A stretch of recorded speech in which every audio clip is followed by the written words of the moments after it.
দর্শক, গুঞ্জন হোক কিংবা গুজব হোক, এই কথা তো বেশ কিছুদিন ধরেই শোনা যাচ্ছে যে সাবেক প্রধানমন্ত্রী দিল্লিতে অবস্থানকারী বা আওয়ামী লীগের সভানেত্রী শেখ হাসিনা যে কোনো সময় দেশে ঢুকে পড়তে পারেন। তিনি নিজেও এমনটা দাবি করে আসছেন। গত 2 দিন আগেও তার একটি যে অডিও রেকর্ড আমাদের সামনে এসেছে, সেখানেও তিনি বলছেন যে আমি আসছি এবং তার দৃষ্টিতে যারা অপরাধী তাদের বিচার তিনি করবেন, দলীয় নেতাকর্মীদের উদ্দেশ্যে বলছিলেন। এখন তিনি কি সত্যিই আসছেন? আর যদি এসে থাকেন, সরকারের পক্ষ থেকে কী ব্যবস্থা নেওয়া হয়েছে, এমন প্রশ্ন কোথাও কোথাও থেকে উঠছে। ঠিক এই ধরনের একটি রিপোর্ট করেছে ভারতের কোনো কোনো গণমাধ্যম, যেমন দ্য ওয়ালে একটি প্রতিবেদন প্রকাশিত হয়েছে 9 এপ্রিল বুধবার। এই প্রতিবেদনে যেটি বলা হচ্ছে যে শেখ হাসিনাকে দেশে ফেরাতে গোপনে তৎপর বা সক্রিয় হয়ে উঠেছে আওয়ামী লীগ। সংগঠনের প্রতিটি ইউনিট থেকে 200 থেকে 250 নেতাকর্মী 1 সপ্তাহের মধ্যে ঢাকা জড়ো হতে নির্দেশ দেওয়া হয়েছে এবং এ ধরনের একটি গোপন রিপোর্ট বাংলাদেশের অন্তর্বর্তীকালীন সরকারের হাতে পৌঁছেছে। সেই রিপোর্টের ভিত্তিতে পুলিশ সদর দপ্তর থেকে বেশ কিছু নির্দেশনা দেওয়া হয়েছে। সেই নির্দেশনা কি বলা হয়েছে, যেটি এই প্রতিবেদনে বলা হচ্ছে, দাবি করা হচ্ছে। 1 নম্বর হচ্ছে সকলের গতিবিধি পর্যবেক্ষণ করতে হবে। যাদের বিরুদ্ধে মামলা, মোবাইল ট্র্যাকিংয়ের মাধ্যমে তাদের চিহ্নিত করে গ্রেপ্তার করতে হবে। 3, গুরুত্বপূর্ণ স্থানে চেকপোস্ট তৈরি করতে হবে। 4, ফেরিঘাট, রেল স্টেশন ও বাস স্ট্যান্ডের উপর নজরদারি বাড়াতে হবে। স্থানীয় রাজনৈতিক বৃন্দের সহযোগিতা নিয়ে ঢাকামুখী কার্যক্রম মোকাবেলা করতে হবে এবং এ ব্যাপারে প্রয়োজনে জামাতে ইসলামী, বিএনপি এবং জাতীয় নাগরিক পার্টি এনসিপি, ছাত্রদের যে রাজনৈতিক দল, তাদের সহযোগিতা নিতে পুলিশকে নির্দেশ দেওয়া হয়েছে পুলিশ সদর দপ্তরের পক্ষ থেকে। এই নির্দেশনায় আরও যা বলা হয়েছে তা হচ্ছে সব ধরনের সামাজিক যোগাযোগ মাধ্যমে নজরদারি চালাতে হবে। আওয়ামী লীগকে অর্থ দিয়ে সাহায্য করতে পারে এমন ব্যক্তিদের বিরুদ্ধেও ব্যবস্থা গ্রহণের নির্দেশ দেওয়া হয়েছে। এমনকি ভাড়ায় চালিত বাস, মিনি বাসের উপরেও নজর রাখতে নির্দেশ দেওয়া হয়েছে পুলিশ সদর দপ্তরের পক্ষ থেকে। এখন এই ধরনের নির্দেশনার খবর নাকি আওয়ামী লীগ পেয়েছে। আওয়ামী লীগ আবার যেটি দাবি করছে তা হচ্ছে যে এই দলের বা আওয়ামী লীগের নেতাকর্মীদের নতুন করে জেলে পুরতেই সরকার এই ধরনের একটি কাল্পনিক গোয়েন্দা রিপোর্ট তৈরি করেছে। সেই সঙ্গে আওয়ামী লীগ এও বলছে যে শেখ হাসিনা অবশ্যই দেশে ফিরবেন একদিন এবং সসম্মানেই ফিরবেন।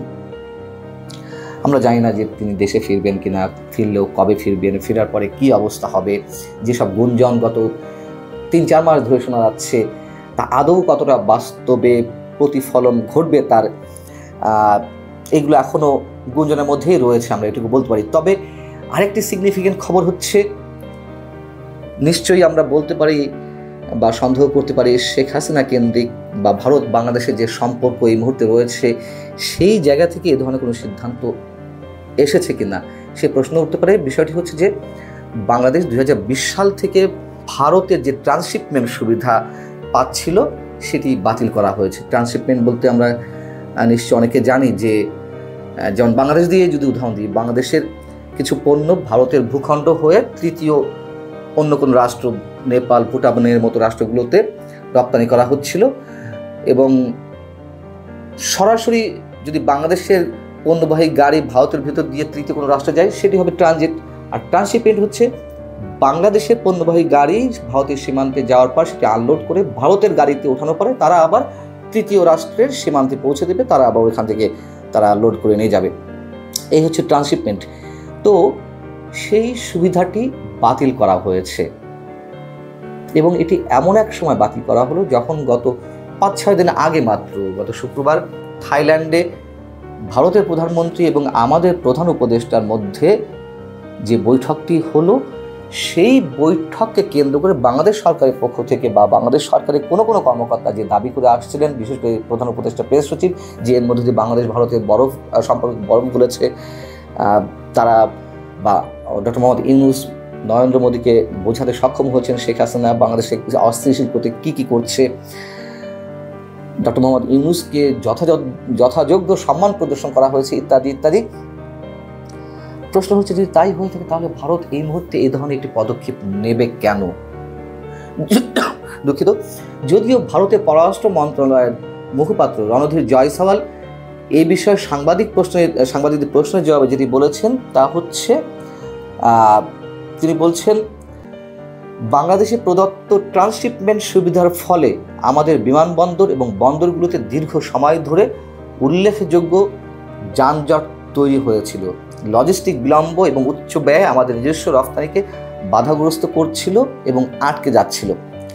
হ্যাঁ, আমরা যদি জানি বাংলাদেশের পণ্যবাহী গাড়ি সেখানে বন্দরগুলোতে প্রতিদিন 20-25টি গাড়ি সেখানে পৌঁছাতো, কিছুটা যানজটের সৃষ্টি হচ্ছিল।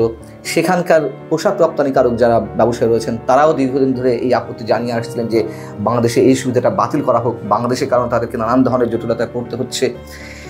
কিন্তু এই মুহূর্তে কেন, যখন বাংলাদেশ ভারতের দুই সরকার প্রধানের বৈঠক নিয়ে অনেকটা আশাবাদী হওয়ার সুযোগ তৈরি হয়েছিল কারো মধ্যে, সেখানে এই ধরনের একটি সিদ্ধান্ত নেওয়াতে কি এটি মনে হচ্ছে না যে ভারত আসলেই কোনো অর্থনৈতিক চাপে বাংলাদেশকে ফেলতে যাচ্ছে বা বাংলাদেশকে বিশেষ কোনো চাপে ফেলতে যাচ্ছে?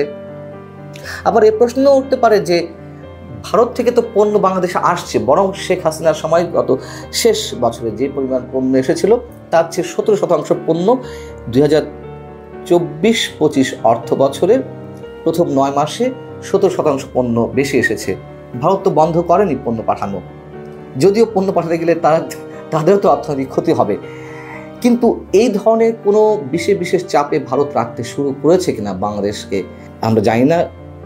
বিষয়টি হয়তো তেমন হতেও পারে, নাও পারে। তবে যদি এটি করে থাকে তাহলে আমার মনে হয় এটি ভারতের যদি এই ধরনের কোনো উদ্দেশ্য থেকে থাকে সেটি মোটেই সমীচীন হচ্ছে না। তাহলে বাংলাদেশেও ভারত যে ধরনের সুবিধা পাচ্ছে সেগুলোকে বাংলাদেশ বাতিল করে দিবে, এমন একটা পর্যায়ে কি আমরা যেতে চলেছি? আবার একথাও বলা যায় যে মংলা বন্দর ভারত এবং চীন মংলা বন্দর আধুনিকীকরণের জন্য অর্থ দিচ্ছিল, অর্থ দেওয়ার প্রতিশ্রুতি ছিল। সেখানে চীন সফরের পর বা চীন সফরের সময় আমাদের প্রধান উপদেষ্টা যে প্রতিশ্রুতি দিয়ে আসছেন যে মংলা বন্দর শুধুমাত্র চীনের তত্ত্বাবধানে পরিচালিত হবে বা ব্যবহার করা হবে, যদি এটি হয়ে থাকে তাহলে আবার অন্যরকম হিসাব হয়েছে তো বটেই। এখন জটিল একটা সমীকরণে এসে আমরা দাঁড়িয়েছি। আর ভারতের এই নির্দেশনাটি, বাংলাদেশের ট্রান্সশিপমেন্ট বাতিলের এই নির্দেশনাটি এমন সময় এলো যখন যুক্তরাষ্ট্রের যে মাত্রাতিরিক্ত শুল্ক বিশ্বের বিভিন্ন দেশের সাথে সাথে বাংলাদেশের উপরেও আরোপিত হয়েছে এবং এর জন্য বাংলাদেশের পোশাক রপ্তানিকারকরা যে ভয়ঙ্কর বিপদের মধ্যে পড়েছেন, চামড়াজাত পণ্য রপ্তানিকারকরাও যে পরিমাণ সমস্যার সম্মুখীন হতে যাচ্ছেন, তার মধ্যে ভারতের এই সিদ্ধান্তটি নিশ্চয়ই আমাদের জন্য একটি বাড়তি বোঝা।